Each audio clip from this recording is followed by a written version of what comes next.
Hello दोस्तों, Ram Ram, good morning, Radhe Radhe. उम्मीद करता हूँ कि आप सब बढ़िया होंगे और अच्छे से पढ़ाई कर रहे होंगे। तो आज हम शुरू करते हैं BA BSc BCom third semester और फिफ्थ सेमेस्टर, जो कॉमन सब्जेक्ट है कौशल विकास पाठ्यक्रम में व्यावसायिक हिंदी, स्किल डेवलपमेंट में व्यावसायिक हिंदी, जो सभी यूनिवर्सिटी के लिए महत्वपूर्ण है। ये कॉमन पेपर है। तो चलिए आज हम शुरू करते हैं अपना पहला क्वेश्चन। तो पहला क्वेश्चन है, संचार क्या है और इसके साधन क्या क्या हैं। तो संचार की हम पहले परिभाषा जानते हैं। संचार एक ऐसी प्रक्रिया है जिसमें किसी व्यक्ति की सूचना या विचार को अन्य दूसरे व्यक्ति तक पहुंचाया जाता है। संचार एक ऐसी प्रक्रिया है जिसमें किसी व्यक्ति की सूचना या विचार को अन्य दूसरे व्यक्ति तक पहुंचाया जाता है। संचार को अंग्रेजी में कम्युनिकेशन कहा जाता है। कम्युनिकेशन लैटिन भाषा के कम्युनियस शब्द से लिया गया है, जिसका अर्थ होता है बांटना। संचार के माध्यम को मीडिया कहते हैं।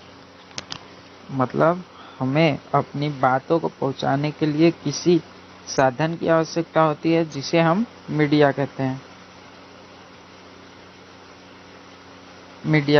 मीडिया अंग्रेजी के मीडियम शब्द से लिया गया है, जिसका अर्थ होता है माध्यम। अब हम इसके साधन के बारे में जानते हैं। इसके साधन क्या क्या है, साधन आगे होता क्या है, इसके बारे में हम जानते हैं। जिन साधनों के द्वारा सूचनाओं का आदान प्रदान किया जाता है वे संचारी साधन कहलाते हैं। जैसे मोबाइल हम अपनी बात को किसी दूसरे को बताते हैं, ये हमारा संचारी साधन है। जैसे समाचार पत्र, टेलीविज़न, मोबाइल, इंटरनेट आदि। संचार के साधन को मीडिया कहा जाता है। जो संचार का जो साधन है उसे हम मीडिया कहते हैं। अब हम आते हैं अपने अगले क्वेश्चन पे।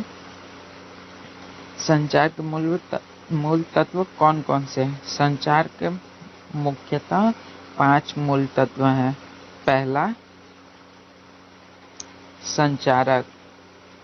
संचारक वह होता है जो बात को कहता है।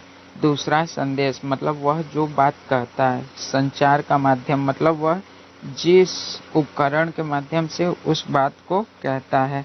प्राप्तकर्ता मतलब जिससे वह उस बात को कहता है। प्राप्तकर्ता की प्रतिक्रिया, मतलब उसकी बात को सुनकर उसने क्या रिएक्ट किया, यह प्राप्तकर्ता की प्रतिक्रिया है। जैसे राम ने श्याम को फोन पर कहा, मैं तुम्हें 100 रुपये दूंगा। जैसे राम यहाँ पर संचारक हो गया। और संदेश इसमें क्या है, उसमें कहा कि मैं तुम्हें 100 रुपये दूंगा। और संचार का माध्यम क्या है, फोन। प्राप्तकर्ता कौन है, श्याम। और ये बात सुनकर श्याम का क्या रिएक्ट होगा, अब वो जानेगा। अब हम आते हैं अपने अगले क्वेश्चन पे। संचार के कुल कितने प्रकार होते हैं। संचार के मुख्यतः 6 प्रकार होते हैं। पहला लिखित संचार वह होता है जिसमें हम अपनी बातों को लिख कर दूसरों के सामने व्यक्त करते हैं, जैसे पत्र। और दूसरा है मौखिक संचार वे होते हैं जैसे हम किसी बात को मुंह के द्वारा बोलते हैं, जैसे अपने दोस्त हो गए, रिश्तेदार, आमने सामने। अब तीसरा है सांकेतिक संचार वो होता है जो संकेतों के माध्यम से समझ जाता है। जैसे हम किसी रोड पर जाते हैं तो लेफ्ट का एरो बना रहता है, मतलब यहाँ से लेफ्ट के लिए रास्ता गया है आदि। अब दृश्य संचार भी मान लीजिए एक तरह से सांकेतिक संचार ही है। जिस तरह हम उसमें सांकेतिक संचार में एरो देखकर समझते हैं, उसी प्रकार दृश्य संचार भी है। श्रव्य संचार वह होता है जो हम किसी के विचार या भावना को सुनकर समझते हैं। और दृश्य श्रव्य संचार वह होता है जैसे समाचार में हमें दृश्य भी दिखाई देता है और वो जो कहता है वो सुनाई भी देता है। अब हम आते हैं अपने अगले क्वेश्चन पे।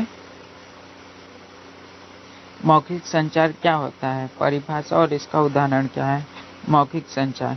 मौखिक संचार यह एक ऐसी प्रक्रिया है जिसमें किसी व्यक्ति की सूचना या विचार को बोलकर दूसरे व्यक्ति तक पहुंचाया जाता है, जैसे रेडियो या टेलीफोन। अब हम आते हैं अपने अगले क्वेश्चन पे। लिखित संचार। लिखित संचार यह एक ऐसी प्रक्रिया है जिसमें किसी व्यक्ति की सूचना या विचार को लिखित रूप में दूसरे व्यक्ति तक पहुंचाया जाता है, जिसे पढ़कर वह व्यक्ति समझ जाता है। जैसे पत्र, हम किसी को पत्र लिखते हैं तो वो जो पढ़ने वाला व्यक्ति है वह समझ जाता है कि इसमें लिखा क्या है। जैसे न्यूज़पेपर में हमें देश विदेशों की जानकारी प्राप्त होती है, जैसे वहाँ क्या हुआ क्या नहीं। अब हम आते हैं अपने अगले क्वेश्चन पे।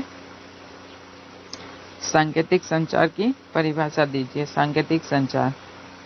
सांकेतिक संचार यह एक ऐसी प्रक्रिया है जिसमें किसी व्यक्ति की सूचना या विचार को संकेतों द्वारा दूसरे व्यक्ति तक पहुंचाया जाता है। जैसे मैंने बताया ना, रास्ते पर चलते हुए जैसे लड़का बना रहता है उस पर क्रॉस डाला जाता है, मतलब वह जेब्रा क्रॉसिंग है। इसी तरह सांकेतिक संचार होता है। अब हम आते हैं अपने अगले क्वेश्चन पे। श्रव्य संचार क्या है?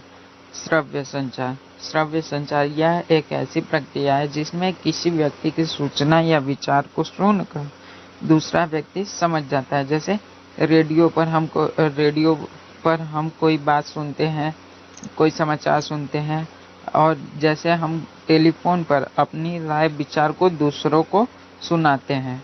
अब हम आते हैं अपने अगले क्वेश्चन पे। दृश्य संचार क्या है? दृश्य संचार यह एक ऐसी प्रक्रिया है जिसमें किसी व्यक्ति की सूचना या विचार को देखकर दूसरा व्यक्ति समझ जाता है। किसी व्यक्ति की सूचना या विचार को देखकर दूसरा व्यक्ति समझ जाता है। ये एकदम सांकेतिक संचार की ही भांति है। जैसे सांकेतिक चिन्हों को देखकर हम जैसे समझ जाते हैं उसी प्रकार। अब हम आते हैं अपने अगले क्वेश्चन पे।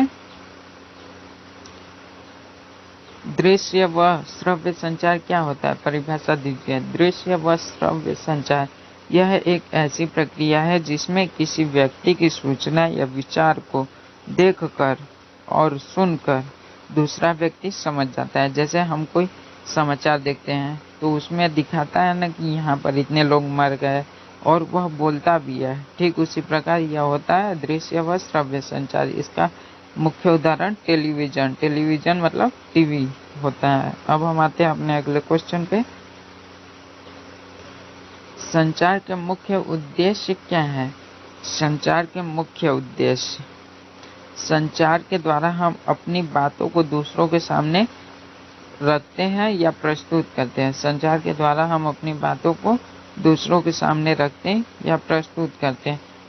और दूसरा है, संचार के द्वारा ही हमें देश विदेश की जानकारी प्राप्त होती है, और संचार के द्वारा ही हमें देश विदेश की जानकारी प्राप्त होती है। संचार व्यापार को बढ़ावा देता है। जैसे देखते हैं ना टीवी में जो प्रचार आता है मजा फजा का और बाइक फाइक का, उसी प्रकार संचार व्यापार को बढ़ावा देता है। और संचार लोकतंत्र को मजबूत बनाता है। जैसे संचार लोगों को जागरूक बनाता है, और संचार के द्वारा हमें हमारी ज़रूरत के सामानों के गुणों के बारे में पता चलता है। जैसे कोई प्रचार आया टीवी पर तो उसमें उसकी गुणवत्ता और उसके मूल्यों के बारे में बताया जाता है। तो यही होता है, संचार के द्वारा हमें हमारी ज़रूरत के सामानों के गुणों के बारे में पता चलता है। अब हम आते हैं अपने अगले क्वेश्चन पे। समूह संचार क्या होता है? समूह संचार वह होता है जब दो या दो से अधिक व्यक्ति अपने विचारों और भावनाओं का आदान प्रदान करते हैं तो वह समूह संचार कहलाता है। जैसे मान लीजिए कॉलेज हो गया, जैसे हम पढ़ते हैं तो टीचर हमें समझाती हैं, जो नहीं समझ में आता हम लोग तुरंत बोलते हैं, तो वो हो गया। एक तो पंचायत मतलब दो लोगों की लड़ाइयों के बारे में पंचायत ले जाते हैं। तो पंचायत में पंचों का जो वो होता है, मतलब राय होता है वो अपना प्रस्तुत करते हैं और सारी जनता को वो राय मंजूर होता है तो वो हाँ बोलते हैं, नहीं तो उसमें वो लोग कुछ न कुछ राय देते हैं। अब हम आते हैं अपने अगले क्वेश्चन पे। जनसंचार क्या है? जनसंचार जनसंचार दो शब्दों से मिलकर बना है, जन प्लस संचार। जन का अर्थ होता है लोग अथवा पब्लिक और संचार का अर्थ होता है वार्तालाप। अतः हम इसे कह सकते हैं कि किसी सूचना को किसी उपकरण की सहायता से लोगों तक पहुंचाना ही जनसंचार कहलाता है। किसी सूचना को किसी उपकरण की सहायता से लोगों तक पहुंचाना ही जनसंचार कहलाता है। जनसंचार कहलाता है। अब और इसके जनसंचार के मूल तत्व कौन कौन से हैं? जनसंचार के आवश्यक तत्व। जनसंचार के मुख्यतः 4 आवश्यक तत्व है। पहला संचालक, दूसरा संदेश, तीसरा मीडिया और चौथा प्राप्तकर्ता। मीडिया क्या होता है? मीडिया वो होता है जिसके द्वारा हम अपनी बातों को दूसरों के सामने प्रस्तुत करते हैं, जैसे रेडियो हो गया, टेलीफोन हो गया, ये सब हमारी मीडिया है। अब हम आते हैं अपने अगले क्वेश्चन पे। जनसंचार के क्या कार्य हैं? जनसंचार के प्रमुख कार्य क्या है? जनसंचार के कार्य, जैसे पहला है सूचना देना। जनसंचार के द्वारा ही हमें सूचनाएं प्राप्त होती है।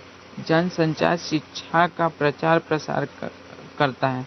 जनसंचार के द्वारा ही शिक्षा का प्रचार प्रसार किया जाता है। जैसे पहले आता था ना, बेटी बचाओ बेटी पढ़ाओ, और इसी तरह करके कई प्रचार आते थे।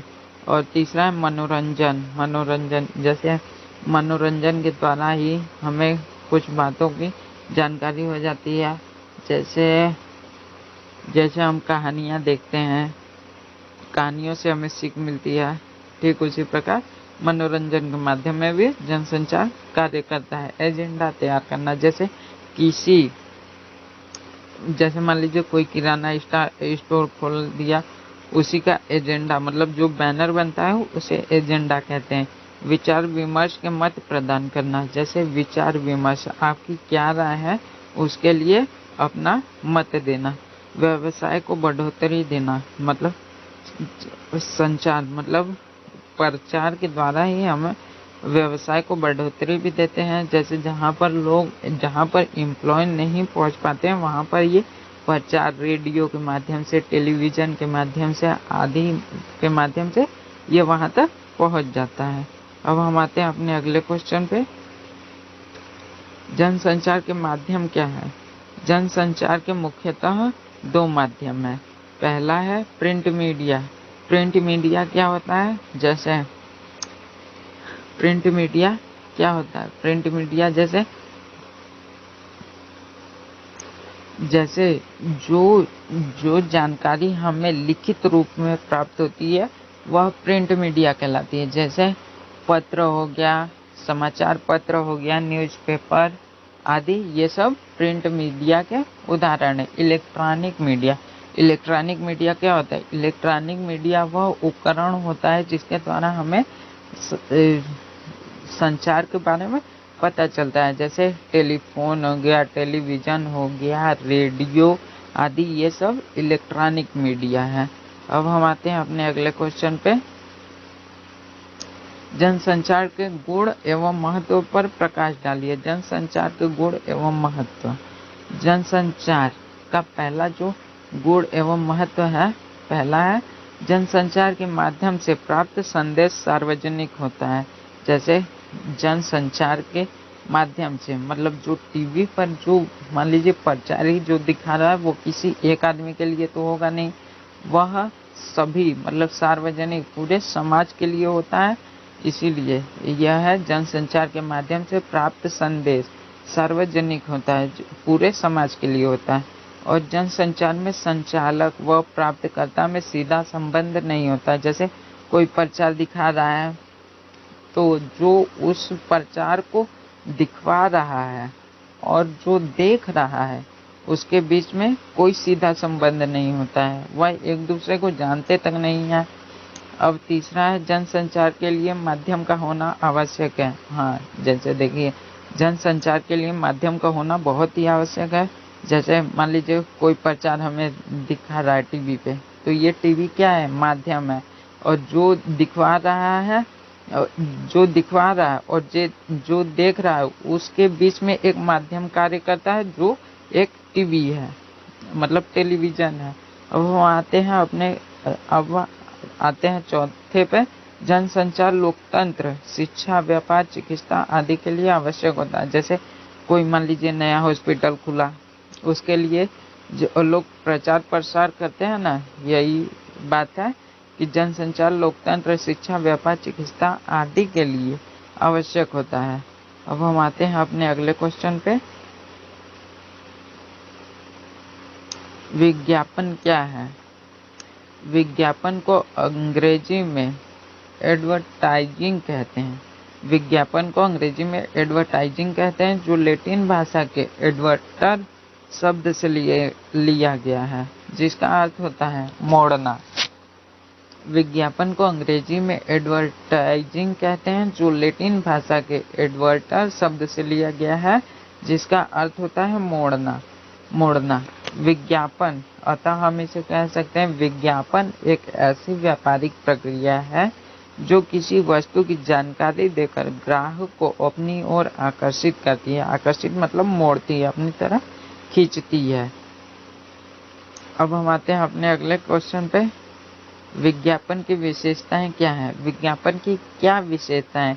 विज्ञापन की निम्न विशेषताएं, जैसे ग्राहक बनाना। विज्ञापन के द्वारा ही मान लीजिए हमने कोई प्रचार दिखाया और वह गांव विदेश में फैला, वहां से कुछ लोग देखकर प्रेरित होते हैं, तो वो सामान खरीदने के लिए प्रोत्साहित होते हैं। जैसे वे हमारे ग्राहक बनते हैं। भुगतान करना मतलब वे उस सामान के बदले में हमें पैसे देते हैं। और व्यावसायिक क्रिया मतलब मान लीजिए हम मेन कंपनी है, कंपनी से कोई दुकानदार ले गया माल, तो वो अब ग्राहक को बेचेगा, इसलिए व्यावसायिक क्रिया, यह एक व्यावसायिक क्रिया हो गई। सार्वजनिक जानकारी प्रदान करना मतलब विज्ञापन के द्वारा ही हमें समाज में उस वस्तु की जानकारी प्रदान करता है। क्रय हेतु प्रेरणा प्रदान करता है। जैसे उसके लिए क्या मूल्य निर्धारित किया गया, यह भी हमें विज्ञापन के द्वारा ही पता चलता है। अब हम आते हैं अपने अगले क्वेश्चन पे, विज्ञापन का मुख्य उद्देश्य क्या है। विज्ञापन का मुख्य उद्देश्य निम्न है, विक्रयकर्ता की सहायता करना मतलब विक्रयकर्ता, बेचने वाले की सहायता करना। व्यापारिक संबंधों को सुधारना मतलब दो लोग हैं, आपस में सामान खरीद बेच रहे हैं, तो उनके व्यापारिक संबंधों को सुधारना। नई वस्तुओं को बाजार में लाना। नई वस्तुओं, जैसे मान लीजिए कोई नई गाड़ी निकली, तो उसका प्रचार दिखाता है ना टीवी वगैरह पे, तो वही नई वस्तुओं को उसका प्रचार कर बाजार में लाएंगे, जिससे अधिक से अधिक लोग प्रोत्साहित होंगे उसे खरीदने के लिए। और चौथा है ब्रांड बनाना। जैसे कोई कंपनी है, उसका माल ज़्यादा अधिक बिक रहा है, तो वह एक तरह से ब्रांड के रूप में उभर कर सामने आती है। इसीलिए ये ब्रांड बनाना मतलब विज्ञापन क्या करता है, उस कंपनी को ब्रांड बनाने का कार्य करता है। प्रतियोगी विज्ञापन को प्रभावित करना मतलब उसके जो प्रतियोगी मतलब उसके जो विज्ञापन है उसको प्रभावित करता है। उपभोक्ता को शिक्षित करता है मतलब जो उपभोक्ता है मतलब जो खरीदने वाला है उसको उस वस्तु के बारे में जानकारी प्रदान करता है। कौन? विज्ञापन। अब हम आते हैं अपने अगले क्वेश्चन पे, विज्ञापन का महत्व क्या है। विज्ञापन का निम्न महत्व है, जैसे बाजार का विस्तार करना। बाजार का विस्तार विज्ञापन के द्वारा ही होता है। बड़े पैमाने पर उत्पादन करना मतलब ज़्यादा से ज़्यादा लोग अगर आपकी वस्तु को जानेंगे तो वो अधिक से अधिक खरीदने के लिए आएंगे, इसलिए बड़े पैमाने पर उत्पादन करना। वस्तुओं की जानकारी प्रदान करना मतलब विज्ञापन के द्वारा आप अपनी वस्तुओं को लोगों के सामने जागरूक कर रहे हैं, मतलब उसकी जानकारी प्रदान कर रहे हैं। और मनोरंजन के माध्यम से, जैसे वस्तुओं की जानकारी किसके माध्यम से, मनोरंजन के माध्यम से। जैसे टीवी पर आता है ना, एरियल के लिए कोई बच्चा खेल रहा है, वो पॉपी निकल जाता है बाहर, तो उसको कपड़े गंदे कर कर अंदर डाल देता है, तो वो सब मनोरंजन के माध्यम से होता है। और देवरा आर्थिक विकास, ग्राहक को स्पष्ट के बारे में अधिक जानकारी प्रदान करना, ग्राहक को उस वस्तु के बारे में अधिक से अधिक जानकारी प्रदान करना। बस आज के लिए इतना ही। तो चलिए आज हम चलते हैं।